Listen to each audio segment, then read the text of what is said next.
Olá, boa noite. Hoje vamos apresentar um projeto passado da professora Flávia de Técnicas de Algoritmo. Eu me chamo Matheus e eu fiz esse projeto com mais dois colegas, que é o Leandro e o Renato. A gente começou usando as bibliotecas padrões, que é o stdai.h, a locale.h, a string e a stdlib. A stdai.go.h ela vai servir como entrada e saída de dados normal. Já é a base de todo o programa em si. O locale ele vai identificar a língua que nós estamos utilizando no programa. Como nós falamos português, ele vai entender que nós estamos escrevendo todo o programa em português e o usuário vai poder utilizar letras como C cedilha, tios ou vírgulas durante o programa. O string, ele é uma caixa onde, ao invés de ser colocado números, vai ser colocado letras, textos, independente do... qualquer coisa sendo diferente de número. A stdlib, ela é a biblioteca que a gente vai usar para colocar outras funções no programa. Aqui no começo a gente tem o typedef struct, que a gente utilizou ela como um apelido para o livro, para que quando a gente fosse em qualquer parte do código, ao invés da gente escrever toda essa estrutura, a gente coloca só o nome livro e automaticamente essa estrutura já vai ser introduzida no código. Aqui embaixo temos algumas outras variáveis, que é a validar opção, que é utilizada no menu, o remover quebra, o remover quebra é para remover qualquer tipo de quebra que tenha no código, para não dar um erro. O ler, que vai ver as mensagens, a entrada, saída, o tamanho. Aqui é um inteiro, que vai, como está sendo em char, vai ver a mensagem com, né, letras. E aqui o acervo vai ser os livros que serão listados e armazenados aqui no acervo. Como a gente vê aqui embaixo, que tem o acervo 25 e o cadastro. Aqui já começa as variáveis do código int. Aqui a gente já utiliza o setLocale, que é da biblioteca locale, para a gente, como aqui diz no comentário, que é para acentuação, para funcionar em português. O livro acervo vai ser a variável que a gente vai colocar o nome dos livros, tanto que aqui está em 25, mas aqui está em 25 não é a quantidade de caracteres, aqui é só a quantidade de casas que a gente vai conseguir colocar. Então, ao invés de ser 25 caracteres, vai ser 25 livros. O cadastro é normal aqui mesmo, que está aqui no menu, que tem a opção de cadastro. O livro que a gente colocar aqui, ele já vai ser lançado diretamente aqui no acervo. Então, a cada livro que a gente cadastra, já vai ser diminuído um aqui desses 25. Aqui tem o char que é a entrada e a busca. Abaixo aqui a gente tem a opção, que vai ser a opção daqui utilizada no menu. O i, que vai ser um contador. A consulta, que vai ser colocado aqui também no menu. A quantidade de livros, que a gente vai utilizar também na consulta. E esse valor é igual a 0 para quando a gente adicionar o livro no cadastro. Se ele for diferente de 0, que o livro, quando a gente colocar, já vai mudar para 1 ou 2 e assim por diante, ele vai validar. E aqui no achou vai ser para a consulta também. Quando a gente adicionar o livro, esse valor já vai ser diferente de 0 e ele vai validar. Aqui é o menu, a gente usou um do while para fazer o menu. É simples aqui com o printf, aí o menu, aí a pessoa vai colocar os números, o usuário vai digitar o número 1, se quiser listar, para mostrar os livros que tem cadastrado na biblioteca. 2 para cadastrar um livro, caso ele queira cadastrar. 3 para consultar. 4 para atualizar, caso tenha colocado o nome errado, a data de publicação, o nome do autor. O 5 é o relatório, que vai mostrar tudo dos livros, e o 6 é para ele sair. E é isso. Agora o Leandro vai falar um pouco sobre os switch cases do menu. Olá, tudo bem? Boa noite, me chamo Leandro Coelho e eu vou explicar algumas coisas sobre o nosso sistema. Eu fiquei responsável por explicar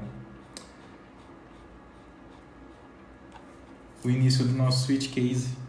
A gente optou dessa maneira, né, fazer um switch case que no vídeo, na parte anterior do nosso vídeo, quem explicou um pouco foi o Matheus.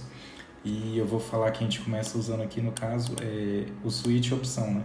A opção é a variável que vai receber a nossa escolha do nosso usuário para a gente decidir para onde que ele vai. No caso, o case 1, a gente chama a nossa função mostrar acervo. Ela é responsável por apenas listar tudo que já tem no nosso cadastro de livros, né? Então, se já tiver algum tipo de cadastro, vai aparecer na tela. O nosso colega Renato ele vai estar explicando como é que funciona essa função logo mais para o final do vídeo. Se a opção for 2, então vai entrar no cadastro de livros. A gente fez um cadastro bem simples. No caso aqui, a nossa variável quantidade de livros ela serve para a gente saber quantos livros estão cadastrados e também para fazer a verificação dos IDs de cada livro. No caso, se for maior ou igual a 25, o nosso limite de 25 livros foi atingido. A gente fez o nosso sistema para fazer o cadastro de 25 livros. Caso se não, né, o if aqui, a gente fez um if else, se for maior ou igual a 25, vai imprimir isso na tela, limite de 25 livros, se não, vai entrar na parte de cadastro. O nosso cadastro é uma variável tipo structure, né? Ela é um struct livro, a gente fez um tipo de variável chamado livro, que é um struct, e no caso, o nosso parâmetro id da structure, da nossa variável cadastro, recebe a quantidade de livro mais 1. Por quê? Porque o nosso id a gente não quer que comece em 0, a gente quer que comece em 1. Então assim a gente inicializa a nossa variável chamada quantidade de livros, que vai passar esse parâmetro aqui para o nosso id.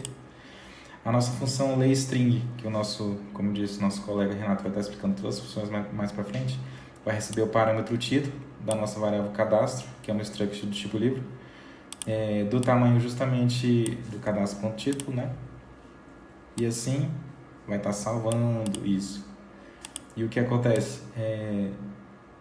A nossa função de novo, layString, vai estar recebendo o nome do autor, só que aqui agora é o parâmetro cadastro, né, a nossa variável cadastro que é do tipo livro, só que no caso o parâmetro autor.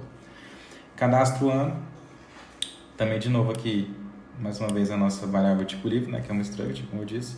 Ela vai usar a função layInt, que foi uma função que vai receber uma string, porém ela é feita justamente para receber só caracteres numéricos. Então o Renato também vai estar explicando como é que funciona essa função. E o nosso acervo, quantidade de livros, no caso aqui, que é igual a 1, vai receber o que? O cadastro. O cadastro todinho. Não, no caso aqui, nossa quantidade de livros é 0, né? Porque o tamanho é 25, mas vai só até 24. Então, acervo, que é a nossa variável responsável por fazer o armazenamento, vai receber o que? Tudo que tem no cadastro. No caso, o cadastro, como eu disse, é uma variável do tipo livro, que contém todos esses parâmetros, título, autor e ano de publicação e o ID. Quando termina o cadastro, a nossa quantidade de livros recebe o quê? Mais. Então o valor dele vai ser 1. Para da próxima vez, quando alguém fizer o cadastro aqui, vai estar 1, quantidade de livros mais 1, vai ser 2, vai ser o próximo ID. Então o ID número 1 foi cadastrado. Printf vai ser impresso aqui na tela para o nosso usuário, o que? Livro cadastrado. Break, voltou para o menu.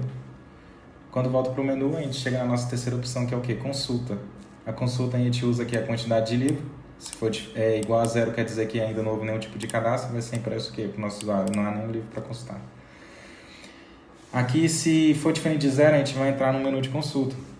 O nosso usuário vai poder ou fazer uma consulta por título ou uma consulta por autor. A nossa escolha consulta, que é a variável responsável por navegar dentro desse menu, vai receber o que? A nossa função leint, porque, mais uma vez, é 1 ou 2, então a gente está recebendo como string, mas são caracteres numéricos. E aqui a gente recebe o que? É uma nova função. A gente inicializa ela como sendo 0, achou, que vai ser responsável por comandar todo o funcionamento dessa nossa função. Aí o que acontece? A gente colocou aqui um if, uma sequência de if e else. O nosso primeiro if é o que? Escolha da consulta sendo igual a 1. Então vai ser o que? Por título. Então a nossa função layString vai digitar, né, para a gente digitar parte do título. E a nossa nova variável busca, né, que vai ser responsável por fazer a busca do que o nosso usuário está querendo, vai imprimir aqui para a pessoa resultado por título. O que acontece? A gente fez um for aqui para a gente conseguir passear dentro do nosso vetor. O for vai ser inicializado com i, né, que é a variável responsável por passar dentro desse vetor. E sendo menor que a quantidade de livros, vamos supor que tem 5 livros cadastrados, então só vai até o número 4, porque, mais uma vez, começa em 0. E mais. A gente usou aqui uma função da biblioteca string, se str, que é o que? Ela faz um comparativo com partes. Por exemplo, tem um livro chamado O Senhor dos Anéis. Se a pessoa digitar Senhor, já vai achar. Então, se str vai passear aqui dentro do acervo, no parâmetro título, vai realizar a busca. Se não encontrar nada, vai ser nulo. Então, se encontrar alguma coisa, vai ser diferente de nulo. Se for diferente de nulo, ele vai estar imprimindo o quê? Tudo que tem do livro. O ID, o título, o autor e o ano de publicação. E aqui a nossa variável achou, recebe 1. E aqui tem uma parte muito interessante, porque a gente colocou outro if. Eu pensei, né, quando a gente estava programando, a gente colocar um else aqui dentro. Porém, se a gente coloca um else aqui dentro e, por exemplo, na posição 4, vai encontrar o livro que a gente está procurando, ia ser impresso isso aqui. Nem o livro foi encontrado 3 vezes e na quarta ia aparecer o nome do livro. E não era esse o intuito, né? Então a gente colocou outro if aqui embaixo. Se achou, foi igual a 0, que no caso aqui, quando acha, fica igual a 1. Então, se ele achou, não vai imprimir isso aqui. Se não achou nada, achou vai continuar sendo 0. E aqui vai ser impresso nem o livro encontrado. Logo depois, o que acontece? Vai acontecer o mesmo tipo de consulta, só que agora pela parte do autor, em vez do título do livro. E também do mesmo jeito, com str, se for Tolkien, por exemplo, a pessoa digitar Tol, já vai achar um livro que tem o Tolkien como sendo o autor. A mesma coisa aqui, né, na validação do achou, se for 0 nem o livro encontrado. E aqui a gente estava falando sobre 1 e 2, que são os menus, né? 1 sobre autor, 1 sobre título e 2 sobre autor. Se for diferente de 1 e de 2, o que acontece? Opção de consulta é inválida. E assim a gente encerra o nosso case 3, que é o case de consulta. E agora a gente vai ficar com o nosso amigo Renato, nosso colega. Ele vai explicar a partir do case 4 e também as funções do nosso sistema. Muito obrigado e boa noite. Vou falar sobre as funções avançadas, que é a atualização, relatório, sair e as funções auxiliares. Então, começando pelo case 4, a gente vai primeiro checar se o acervo está vazio. Se ele tiver vazio, a gente sai, não. Se não, a gente vai chamar, mostrar acervo para o usuário ver os IDs. A gente também vai pedir o ID do livro.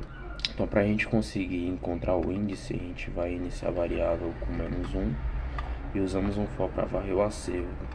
Dentro do loop, se o acervo i.id for igual a id-alvo que o usuário digitou, nós guardamos esse i no índice e usamos um break para parar o for. Depois do loop, se o índice for -1, significa que o id não foi encontrado e damos uma mensagem de erro. Se o índice foi encontrado, então, mostramos o livro selecionado e abrimos um submenu de edição. O usuário ele pode escolher editar o título, autor, ano. Usando if else, a gente consegue atualizar os campos específicos dentro do acervo, usando as funções l_str e l_int. Agora falando sobre o case 5, que são os relatórios, a gente vai checar de novo para ver se o acervo está vazio. Caso o acervo estiver vazio, a gente saia. Se não, a gente vai mostrar 3 tipos de relatório. O relatório ele lista autores sem repetição, essa é a lógica mais complexa. A gente vai usar 2 loops for, um dentro do outro. O for de fora vai passar por todos os livros. Para cada livro, a gente vai resetar a flag repetindo para 0. O for de dentro com J compara o autor I, que é o autor atual, com todos os autores anteriores. Por isso o J vai ser menor que I. Então a gente vai usar o strcomp para ver se os nomes são iguais. Se forem repetidos, viram 1 e damos break no loop dentro. No final, se repetido ainda for 0, significa que o nome é inédito, então ele vai imprimir. O relatório 2 é autor por título, ele usa lei, underline str e str para fazer uma busca, assim como na consulta. O relatório 3 é um contador de livros por ano, a gente vai pedir o ano e a gente vai usar um for com conte mais para contar quantos livros tem o ano, underline publicação, igual ao ano digitado. Então, finalizando com o case 6, ele apenas imprime uma mensagem de obrigado, e para fazer tudo isso funcionar, a gente vai ter 5 funções auxiliares. A válida opção, ela vai usar o while que prende o usuário no menu se ele digitar uma opção inválida. Mostrar acervo, que vai criar uma função para não repetir o código de impressão no case 1 e 4. E as 3 mais importantes para segurança, que é a remove underline quebra, a LE underline str e a LE underline int. A remove underline quebra é uma função limpadora, ela que vai achar o /n, que é o enter, né? E substituir por /0 para poder finalizar a string. A LE underline str é a nossa função de ler texto. Ela vai usar o fgets e vai chamar o remove underline quebra para poder limpar o enter. E por último a LE underline int, que é a nossa função de ler números. A gente vai ler com fgets e vai usar o atoy para converter. A gente fez isso mais para o programa não crashar ou entrar em loop quando o usuário digitar a letra onde deveria digitar número, entendeu? E esse é o nosso sistema, é assim como ele funciona.